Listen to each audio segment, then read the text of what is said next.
One day, Edward was in the shed where he lived with the other engines. They were all bigger than Edward and boasted about it. "The driver won't choose you again," said Gordon. "He wants strong engines like us." But the driver and fireman felt sorry for Edward. "Would you like to come out today?" "Oh, yes, please," said Edward. So they lit his fire, made lots of steam, and Edward puffed away. The other engines were very cross at being left behind.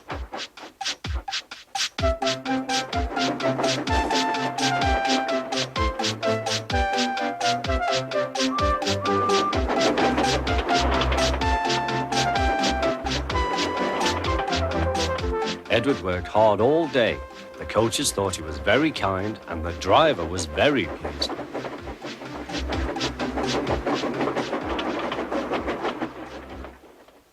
"I'm going out again tomorrow," Edward told the other engines that night. "What do you think of that?" But he didn't hear what they thought, for he was so tired and happy that he fell asleep at once.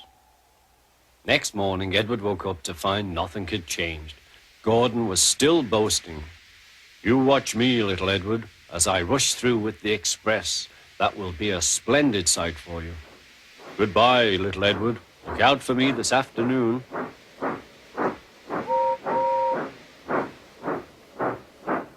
Edward went off to do some shunting.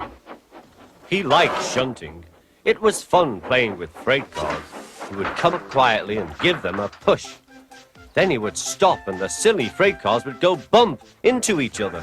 "Oh," they cried, "whatever is happening?"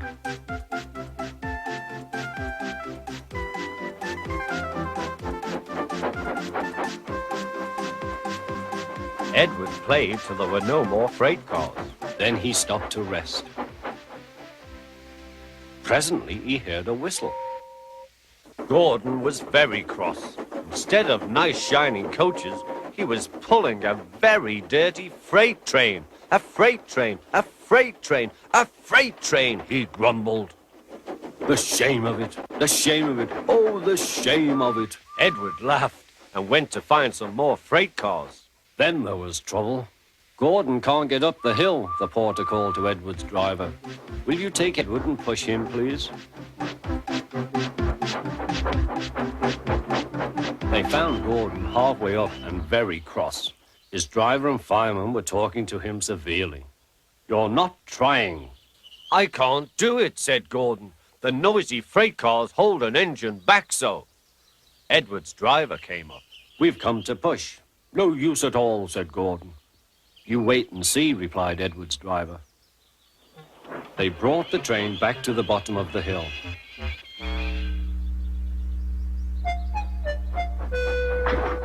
"I'm ready," said Edward. "No good," grumbled Gordon. They pulled and pushed as hard as they could.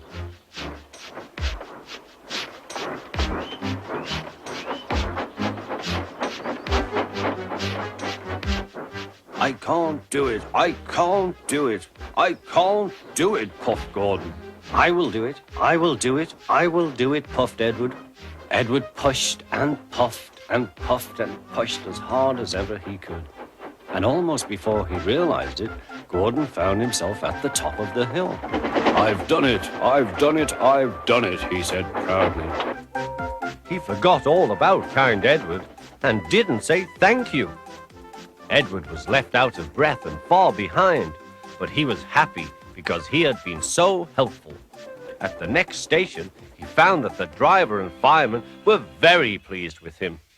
The fireman gave him a nice long drink, and the driver said, "I'll get out my paint tomorrow and give you a beautiful coat of blue with red stripes. Then you'll be the smartest engine in the shed."